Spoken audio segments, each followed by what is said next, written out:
네, 오늘은 창조 원리를 공부하도록 하겠습니다. 원리 강론의 내용을 읽으면서 해보겠습니다. 하나님은 본성상과 본형상의 이선선상의 중화적 주체인 동시에 본선상적 남성과 본형상적 여성의 이선선상의 중화적 주체로 계시며 비조색에 대하여는 정상적인 남성격 주체로 계시다. 이렇게 말씀하고 있습니다. 이것을 아래 그림으로 확인하면서 강의를 진행하겠습니다. 자, 먼저 하나님은 성상과 형상이 계시지만 이 성상, 형상의 중화적 주체다라고 했고, 동시에 하나님께는 양성과 음성 있지만 이것 또한 중화적으로 계신다. 중화체다. 통일체다라고 말하고 있습니다. 이에 대해서 피조 세계는 어떨까? 보시면 하나님과 피조 세계를 비교할 때 하나님을 성상적인 남성격 주체다 하면 피조 세계는 형상적인 여성격 대상 이런 입장이 될 것입니다. 자, 이것을 기초로 해서 조금 더 알아보도록 하겠습니다. 피조물은 모두 무형의 주체로 계시는 하나님의 이선선상을 닮아 실체로 분립된 하나님의 실체 대상이라는 것을 알았다. 이러한 실체 대상을 우리는 개성 진리체라고 한다라고 했습니다. 자, 비조 세계는 어떤 것이냐? 하나님의 이선선상을 닮아 실제로 분립된 것이다. 라고 말하고 있습니다. 자, 그런데 여기서 중요한 키워드가 나왔는데요. 분립이라는 말이 어떤 뜻일까요? 네, 분립을 말하기 전에 가장 중요한 개념은 이런 것 같습니다. 분립하기 전에는 어떻게 되어 있었다? 하나였다라는 거죠. 이해가 되십니까? 하나였던 것을 나누어서 세운 거죠.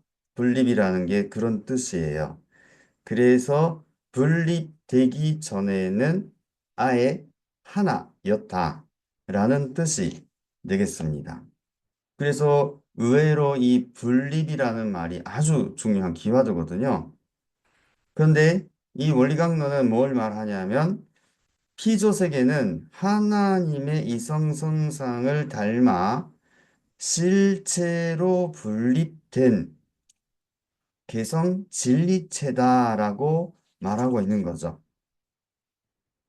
그러니까 개성 진리체가 분립되기 전에는 하나님과 하나였다라는 뜻이거든요. 하나님으로부터 분립된 것이기 때문에 개성 진리체는 하나님으로부터 나누어져서 선 것이다. 이런 뜻이거든요. 그러니까 하나님과 비조 세계는 아주 깊은 관계가 있다라고 말할 수가 있겠지요. 네, 그런 관계가 있다라는 것 기억해 주시기 바랍니다. 그 중에서 조금 더 들어가겠는데요. 개성 진리체는 하나님의 본성상적 남성을 닮은 양성의 실체와 그의 본형성적 여성을 닮은 음성의 실체로 분립된다라고 했어요. 이 말은 하나님에 대해서 한 말이 아니고 피조 세계에 대해서 한 말입니다. 하나님의 본성상적 남성을 닮은 양성의 실제와 그의 본형상적 여성을 닮은 음성의 실제로 분립된다라고 했어요. 여기서 또다시 분립이라는 말이 나왔는데요. 이 분립이라는 말은 아까 분립하고 조금 의미가 다릅니다. 어떤 차이가 있을까요? 두 번째 분립은 하나님으로부터 분립됐다라는 분립과 달리 피조물 자체가 분립됐다라는 뜻이 되겠습니다. 그렇기 때문에 하나님은 충화체, 통일체, 하나잖아요, 하나. 이 하나님으로부터 분립된 비조세계는 하나가 아니라 비조세계 자체가 기본적으로 양성 실체와 음성 실제로 분립되는 형태로 창조가 되었다라는 뜻입니다. 그러니까 여기서 피조물과 하나님의 큰 차이가 있는 거죠. 하나님은 양성, 음성 있지만 통일체로, 중화체로 계시는 거예요. 이해가 되실까요? 근데 피조물은 창조하실 때 하나님처럼 통일체, 중화체로 만든 것이 아니고 양음의 실제로 이것을 또다시 분립했다는 뜻입니다. 이해가 되시죠? 그러니까 분립이 같은 말이지만은 뜻은 조금씩 다르다는 것이죠. 그래서 원리강론은 이 분립됐으니까 하나님의 입장에서 봤을 때 양, 반반밖에 없는데 이 반밖에 없으니까 이거는 잘못된 것이다가 아니고 양성도 음성 실제도 역시 하나님의 실체 대상이다라고 말하고 있는 거죠. 하나님은 어떤 분이냐 하면 양음에 완전히 하나가 된 존재이기 때문에 양성으로 분립되거나 음성으로 분립되면 하나님을 반밖에 안 닮았다는 뜻이거든요. 하지만 이 양성 실제도, 음성 실제도 역시 하나님의 실제 대상이다라고 말하고 있는 것입니다. 아주 의미가 깊죠. 그래서 여기서 우리가 알아야 할 것은 하나님을 닮기 위해서는 우리가 어떻게 살아야 할까라는 것을 생각해 봐야 되는 거죠. 중요한 것은 양성 실제도 음성 실제도 하나님의 실제 대상이지만 이 양음이 하나가 될 때 가장 하나님의 모습에 가까워진다는 거예요. 가장 닮게 된다는 거죠.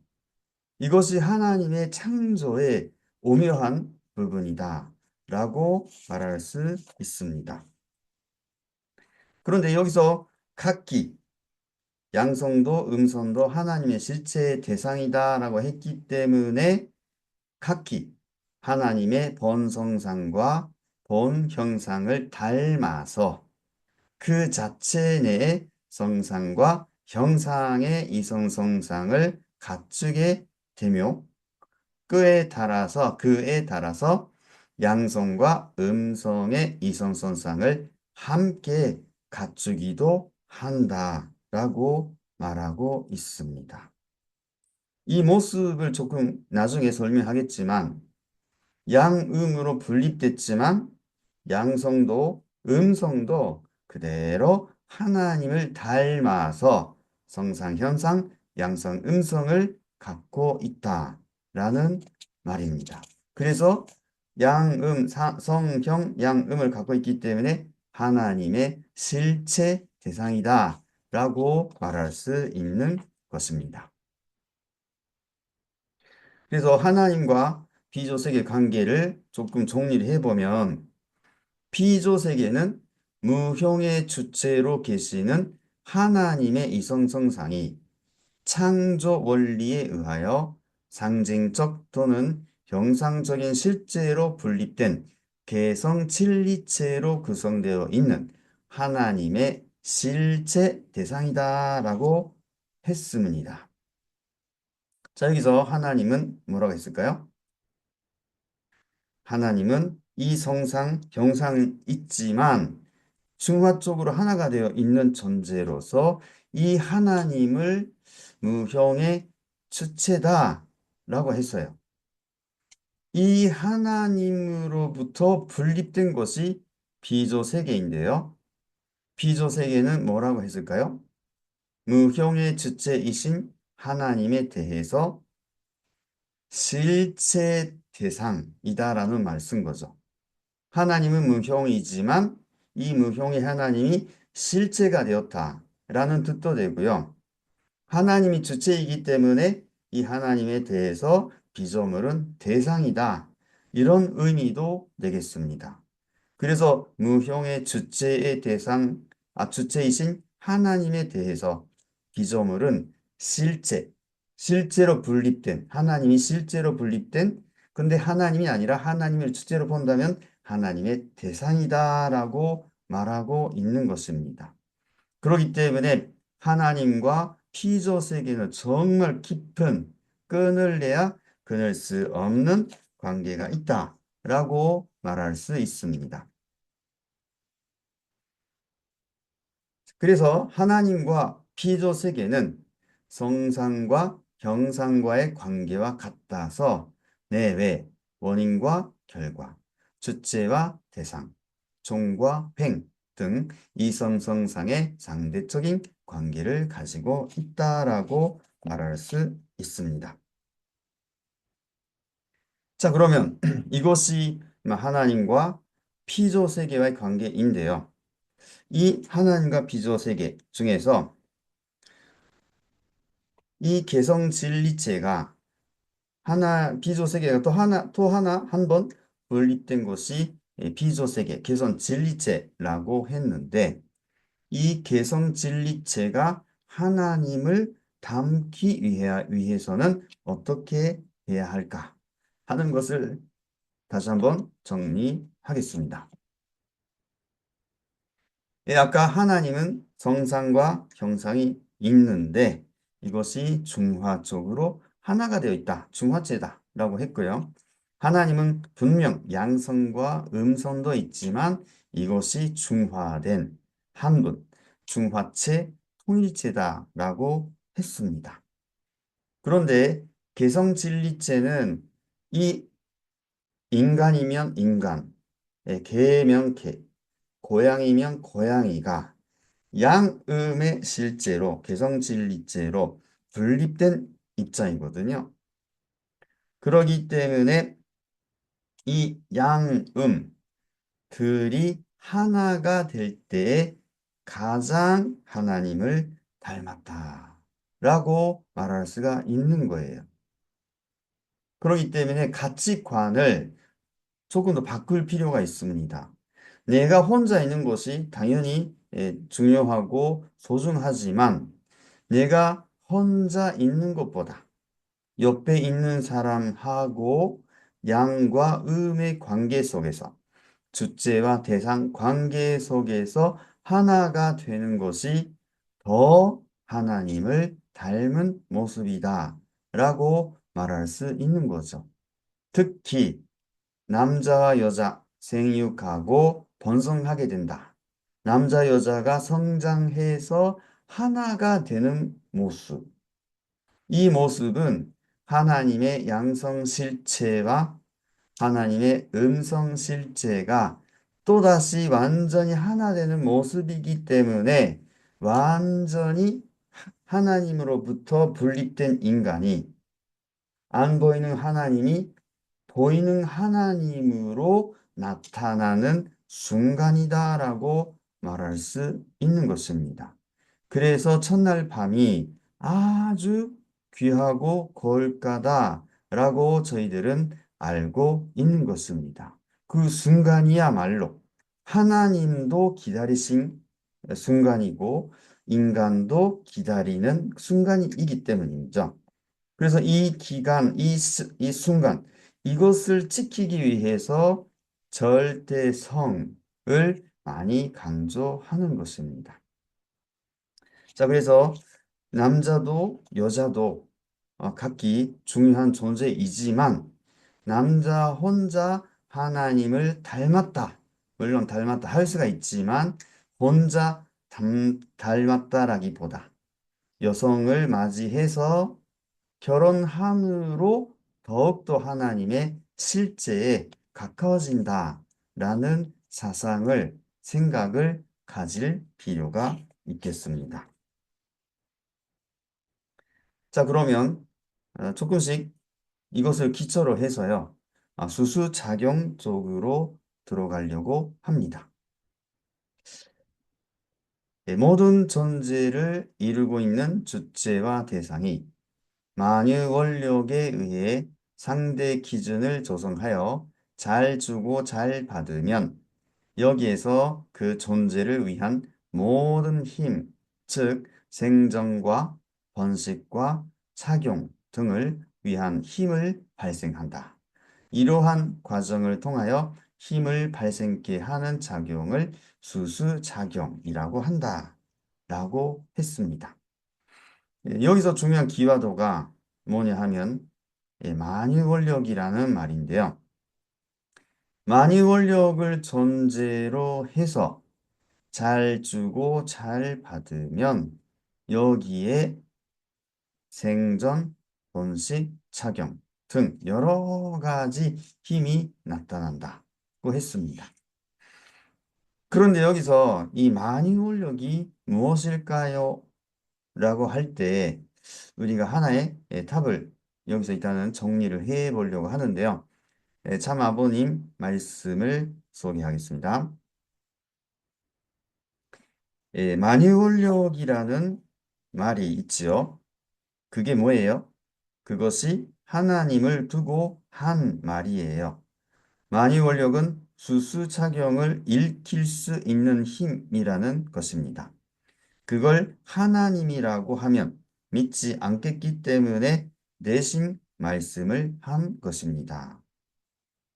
그러니까 참 부모님의 말씀에 의하면 이 만유원력은 하나님과도 같은 말이다 라고 이해할 수가 있습니다. 또 하나 말씀 소개하겠습니다. 만유원력이 뭐냐 하면 전부 참 사랑을 중심하고 어디든지 다 중심이 되어 인연되어 있는 거라고요. 만유원력이 하나님의 사랑입니다. 라고 하셨습니다.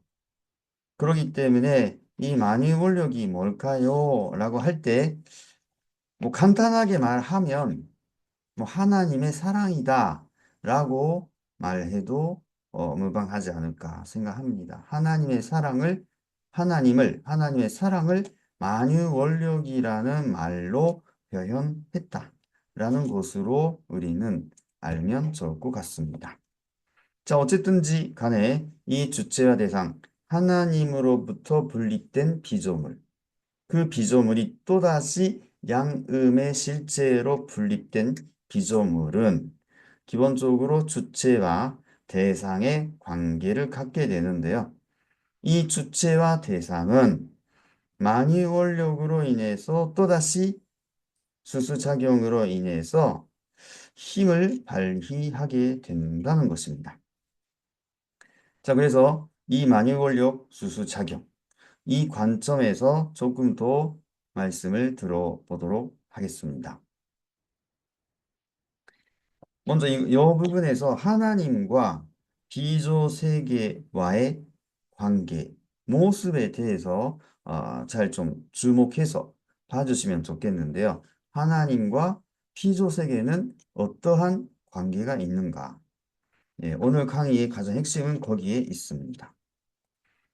하나님은 그 자체 내에 영존하는 이성선상을 가지고 계셔서 이것들이 만유원력에 의하여 상대 기준을 이루어 영원한 수수작용을 하게 된다라고 했습니다.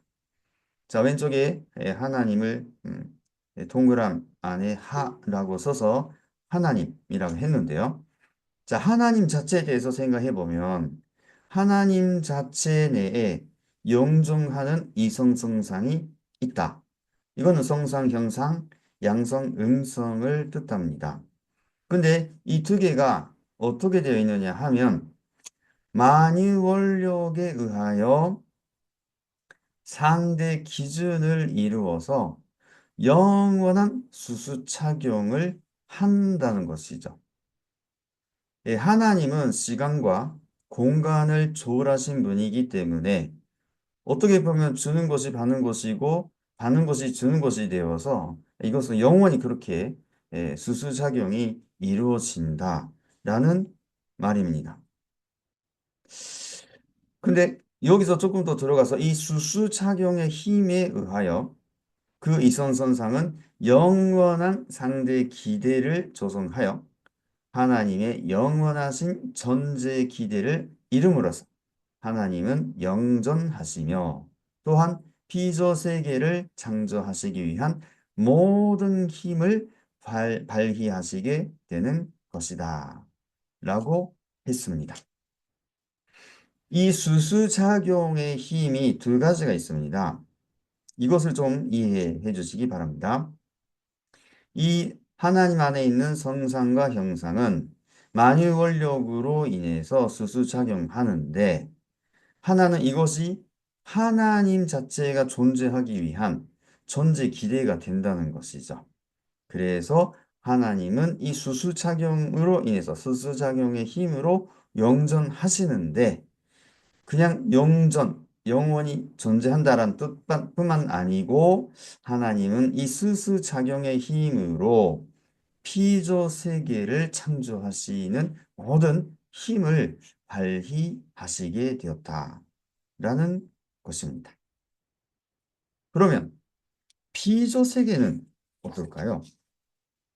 자, 피조물에 있어서도 그 자체를 이루고 있는 이선성상이 만유원력에 의하여 상대 기준을 이루어 가지고 수수작용을 하게 됩니다.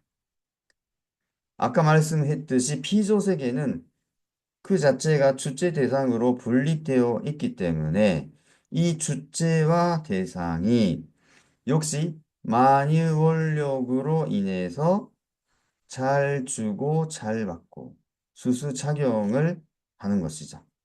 그러므로서 이 수수작용의 힘으로 인하여 이 이성, 두 가지죠. 주체 대상, 이성은 상대 기대를 조성하여 그 개성체의 존재 기대를 이름으로써 비로소 그 개성체는 하나님의 대상으로 소개되며 또 스스로가 존재하기 위한 모든 힘도 발휘하게 된다라고 했습니다.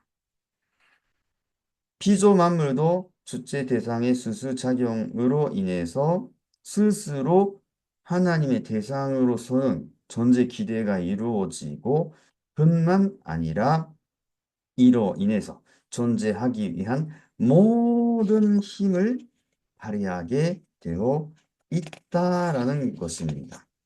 왼쪽 그림, 하나님의 그림하고 피조 세계의 그림 똑같지 않아요? 네. 네, 하나님의 존재 양상하고 피조 만물의 천재 양상이 똑같다는 거예요.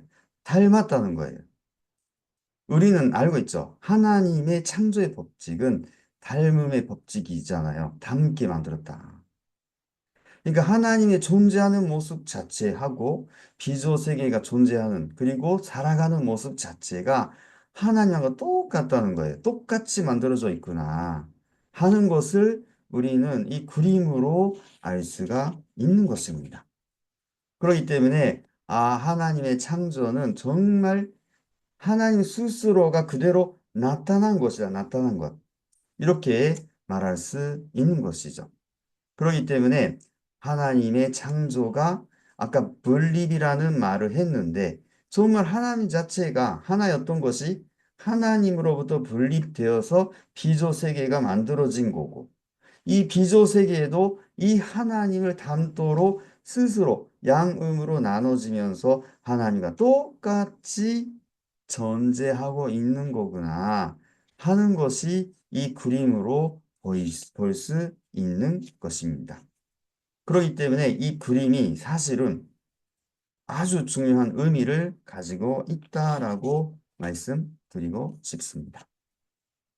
자, 다음으로 만유권력으로 인하여 하나님 자체 내의 이성선상이 상대 기준을 조성하여 수수작용을 하게 되면 그 수수작용의 힘은 번식작용을 일으키어 하나님을 중심하고 이손성상의 실제 대상으로 분립된다. 이건 하나님의 창조 부분을 말하는 것인데요. 조금 이 그림으로 보겠습니다. 하나님 만유월력으로 인하여 하나님 자체 내 하나님 안에서죠. 하나님 안에서 이렇게 수수작용이 일어납니다. 그러면 이 수수작용으로 인해서 아까 왼쪽에 있던 그림처럼 하나님은 영존하시고 이 수수작용의 힘으로 창조의 힘이 발휘한다 했지 않습니까? 그렇기 때문에 이 수수작용으로 인해서 하나님이 실제적으로 실제로 번식해가지고 실제 대상으로 분립된다라는 말이거든요. 그런데 이 주체와 대상이 분립됐는데 이 분립된 주체와 대상이 다시 똑같은 구조죠. 다시 만유원력에 의하여 상대 기준을 조성함으로써 수수작용을 하면 자, 아까 하나님이 그랬듯이 실제로 분립된 주체와 대상도 똑같이 만유원력으로 인해서 잘 주고 잘 받는 거죠. 이렇게. 똑같거든요. 그러면 수수작용을 하면 이것들은 다시, 다시죠. 아예 하나였던 것이 나눠졌으니 다시 합선 일체화하여 하나님의 또 하나의 대상이 된다. 라고 말합니다.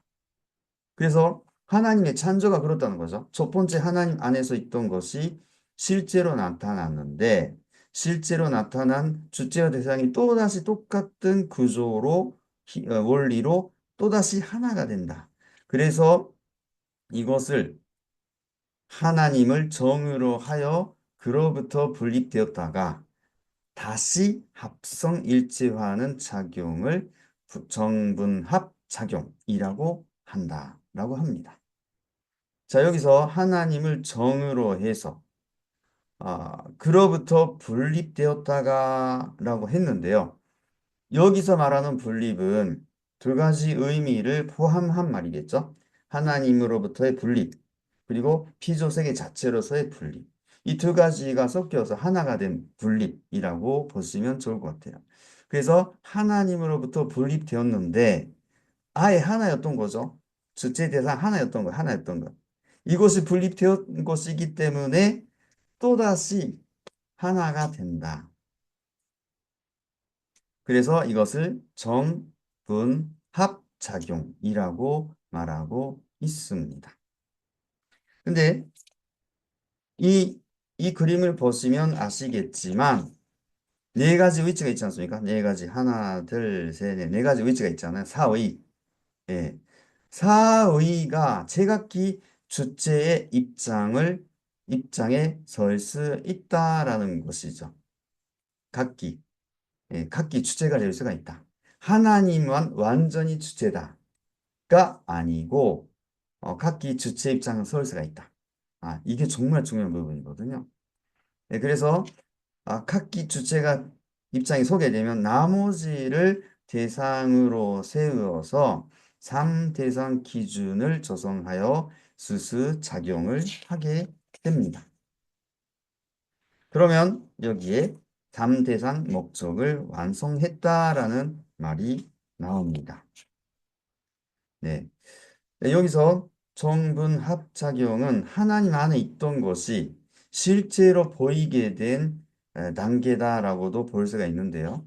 결과적으로 정분합의 과정을 통해서 네 가지 위치가 나타나는 거죠.